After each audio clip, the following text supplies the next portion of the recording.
Hello my dear friends, how are you? I hope I find you all in good health. I'm Mari Theriger and today I'm going to talk about the divine. What is the divine? Do the gods exist? Don't worry, I'm not here to indoctrinate you, and whatever shall be said throughout this entire video, it's only a perspective. Just and simply a perspective. A way of seeing this subject. This also means that my words in the next couple of minutes don't have to necessarily be something I strongly believe in or blindly follow without questioning. Like I said, it's just a perspective and you do whatever you want with the perspective I give to you. After all, life and reality is just a matter of perspective. So, what is the divine? This force, entity or spiritual power we so label the divine. Does it truly exist? Perhaps my words will be far more useful to those who do not believe in the existence of the gods than to those who already have some sort of contact with divinities. Do the gods exist? As a pagan, indeed, I believe they do. Not as physical beings, but as spiritual or supernatural entities within a far greater spiritual ecosystem. Spiritual entities or forces that contain consciousness of their own and have an active role upon the world and the cosmos. They do exist. Let me explain. Some people will say that I may be mistaken, of course, obviously, completely out of my mind. I've gone absolutely bonkers, but I believe that if we put aside our emotions, or at least not being fully guided purely by emotions on this subject, and if we apply reasoning to this subject, I think we can all agree that the spirit entities we call gods, indeed they do exist. Divinity is in nature, and within everything lies a law. This law is what we often perceive as magic, and this magic is recognized as the law of action and reaction. Nothing in nature is random, nothing in nature is a state of anarchy. There's no such thing as completely random events in nature because everything obeys to a law, the law of nature. There is neither good nor evil in nature. There is only order and chaos. Some, of course, would think and argue that chaos is disorder, anarchy, nihilism, but such things are random in nature, therefore cannot be predictable, whereas chaos is very much predictable. It is a sequence of events. It is the same principle, the same law of nature, of action and reaction. There's nothing random about chaos, and chaos is the only thing that can provide order, and order can never be a permanent state of events. Otherwise, there is no evolution, and all remains in a stagnated point. So chaos must come in to change the order. Chaos comes in as a sequence of events that leads to action and reaction to create a new order. Therefore, life is never stagnated and it is able to evolve and thrive, to adapt, to survive. A life exists, comes to an end of its cycle, there is death, not as the end, but as the chaotic process that leads to the recycling of life, so there can be a rebirth, a rejuvenation, and creation of more life. This is the law of nature, and law isn't random, but it is a constitution of conscious thoughts that obeys to the very frequency of action and reaction. In this way, thought, consciousness, is a frequency that works in the direction of action and reaction. Existence is a response to a sequence of events, and there can only be a response with a certain level of consciousness. And if there is consciousness, there is potential. And the more that consciousness reacts in response to any phenomenon, that consciousness develops and its potential is aggrandized. and the frequency of that consciousness expands. So let's explore this. I think this might be easier to understand with the simple idea that everything we think about is manifested into thoughts. Whatever thoughts you emit, it creates a frequency. And that frequency, like all frequencies, will follow a path that will have an exact destination and will come in contact with other frequencies. And it will hit matter and vibrate and create resonance. The frequency will knock and comes back to you. Think about sound. It also vibrates at a frequency. The noisier a sound is, its frequency will be greater but distorted and doesn't sound good or clean. It doesn't provoke a good reaction. Whilst a sound whose frequency is lower, cleaner, won't harm that much our perception of that same sound. Its frequency is more appealing. The vibration is far more pleasant. But it doesn't really matter if the effect of sound is good or bad. What matters here is that it provokes effect. Does the vibrations of life resonate as well and create an effect upon our very beings? Everything vibrates in forms of sounds and tunings. Everything emits frequency and therefore vibrates, and therefore that vibration has a clear effect. Each vibration has a different effect upon everything that is hit by that vibration.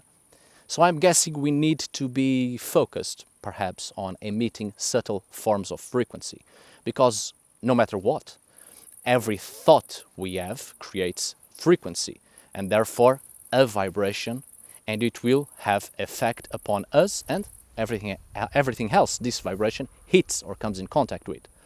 So if we are careful about the projection of our own thoughts, the projection of our own consciousness, we can create a specific effect and therefore have influence upon life itself. If there is consciousness, there is frequency and there is vibration. So the divine works just like everything else. Conscious entities creating vibration. That vibration has an effect, and therefore if the effect is real, then the divine is also real because it provokes something real. So wouldn't that make our own existence and the existence of all life the divine itself? The gods are frequencies that exist within us and within all life. Frequency causes vibration, vibration causes effect, and therefore there is an action and reaction as a response to that effect. The divine frequency reaches us, and our own frequency reaches the divine. And reaches, likewise, everything that has a consciousness and resonates throughout the entire cosmos. So if we think about this last point, perhaps we can find a reason here for the natural impulse of the human being to venerate and worship or simply try to come in contact with the divine. Because the human being is sensible to that frequency. It feels that vibration and it creates an effect of awareness of an entity or entities that are vibrating, so therefore they exist. And the human being feels this natural impulse to think and create thought. And that thought creates a frequency that will meet the frequency of the divine that calls upon the human being. Perhaps animals are far more sensitive to this frequency, and they too surely create their own vibrations and are more in tune with the divinity of the natural world and the cosmos, obviously. And perhaps the human being doesn't quite have that sensitivity, not anymore anyway. So the frequency the human being creates tends to vibrate and resonate elsewhere and doesn't often reaches the divine frequency. But it may have all begun like this, with a high sensitivity to frequencies, and therefore we knew the divine and we were more in tune with it, but because we have turned back from the natural world and its vibrations, we were left alone with the vibrations of each human being that surrounds us, and such vibrations create a very different effect upon each one of us. And so the divine doesn't feel real anymore, simply because we have turned our backs to where the divine resonates more profoundly, where the vibrations of the divine are higher. So, in this way, perhaps we also have the reason why we have the tendency to feel drawn to nature, and when in contact with nature, we seem to be in tune with something. And there is a different awareness.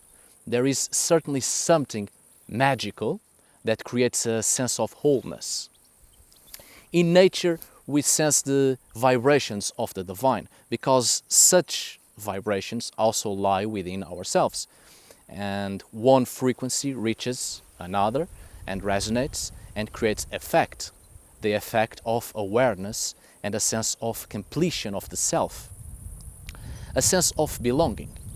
So this may also explain the choice of cultic places, the places of worship and veneration, or simply places where the human being demonstrated some interaction with the supernatural through ritual, through action, waiting for a response, a reaction. Perhaps those cultic places, the oldest of them all, were precisely where frequencies vibrated more intensely. If you think about it, perhaps it's no coincidence why in ancient cultic places people went there to find a cure, to have prophetic dreams. The priests and priestesses said to communicate with the gods in such places and the gods with them, always an effect on such cultic places. Perhaps because the frequency of the divine vibrates and resonates and creates such effects. Different frequencies, different effects when the vibrations hit on matter, on living matter, on the essence and spirit of all living creatures, and such vibrations, vibrate upon hitting matter and vibrate with the vibrations of the thoughts of mankind. Think about shamanic cultures, the use of a drum, or rattles, or a bucket, or clapping, shouting, moaning, throat singing, chanting, all actions to create reaction, all actions to create frequency and vibrate and create effect with the resonance of such sound. Such vibrations resonate on the human brain, on the very vibrations of human thought. And as such, the human consciousness is projected elsewhere, following the frequency until the same frequency reaches a point and vibrates, and in that vibration we too resonate, creating effect upon the community, the world, and the cosmos. Shamanic flight doesn't start with drugs. Those are simply complementary agents aiding in specific purposes. Shamanic flight starts with vibration, leading to resonance, creating a specific frequency that causes effect. To meet the frequency of the divine, we must create a similar frequency that attracts all other frequencies. But no matter what frequency you create, be certain that it will flow and eventually hit somewhere and vibrate, creating effect. Your own thoughts create effect because they are frequencies created by yourself. The mind creates, the consciousness creates. If there is consciousness, there is potential. We often speak of the divine powers, the divine entities, as creators precisely. Creators of life, creators of something that causes effect. Because the divine is a conscious existence, just like we are. Therefore, the divine also lies within ourselves. Because our own frequency causes effect, it creates something too. Our ancient pagan ancestors venerated the divine in different places of the natural world. The first temples appear in specific points throughout the natural landscape, not at random, but as the cause of an effect. And from that effect, there is an action expecting a reaction. If the supernatural creates all sorts of frequencies and provokes all sorts of effects, human beings also create frequencies, and we vibrate in infinite ways according to the thoughts we create, according to the fabrication of frequencies of our own consciousness.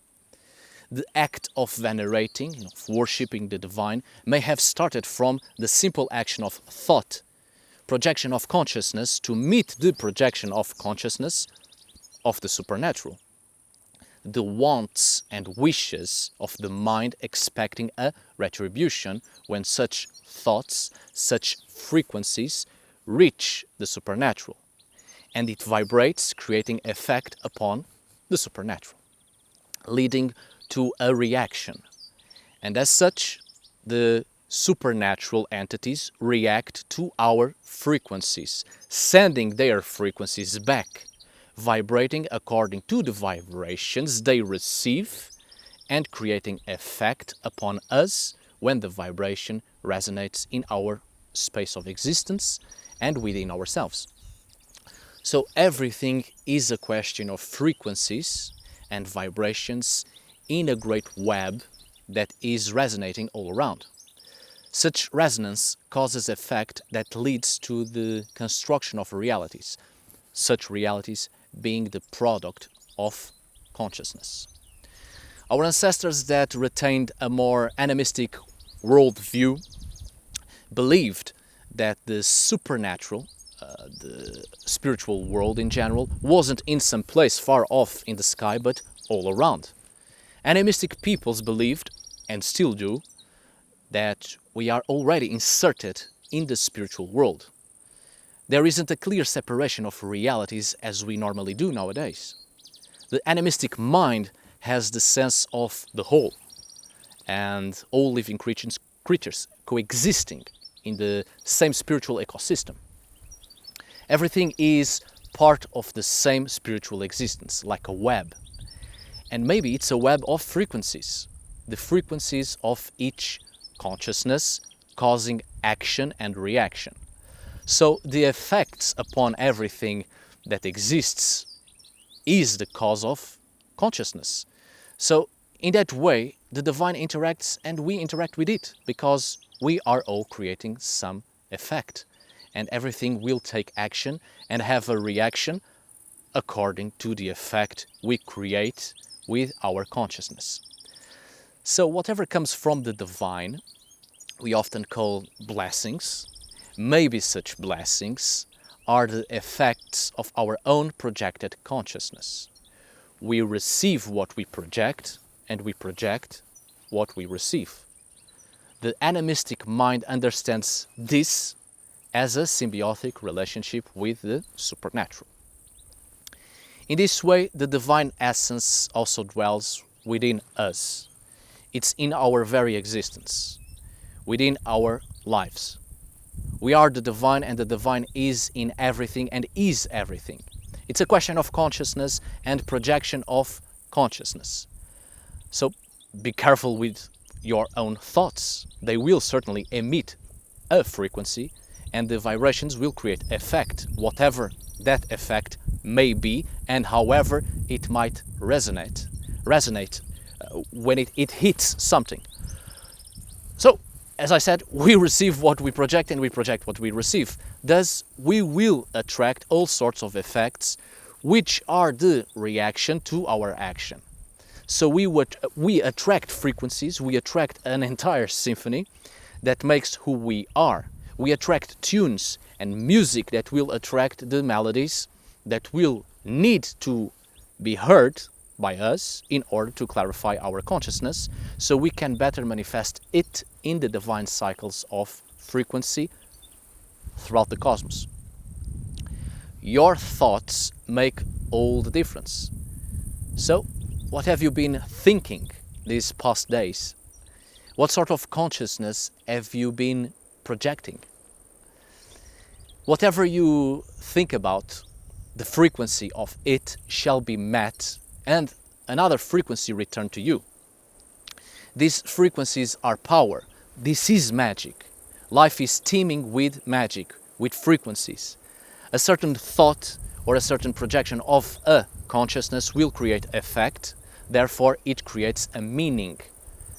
That meaning holds by itself power to affect reality, and therefore it shapes perceived reality.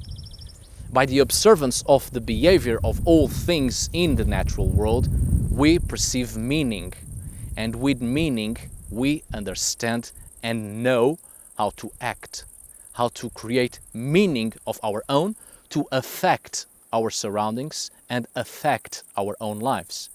This is also the basis of sorcery, witchcraft, divination methods, magical arts of all sorts. It is the search of meaning and project our consciousness towards that meaning to affect and cause effect, or alteration and influence to achieve or to cause. As I've said before on the video about animism and magic, if I'm not mistaken, magic is the result of our interaction with the spiritual through ritual. But ritual can only be performed properly by the knowledge we have of the meaning that was observed.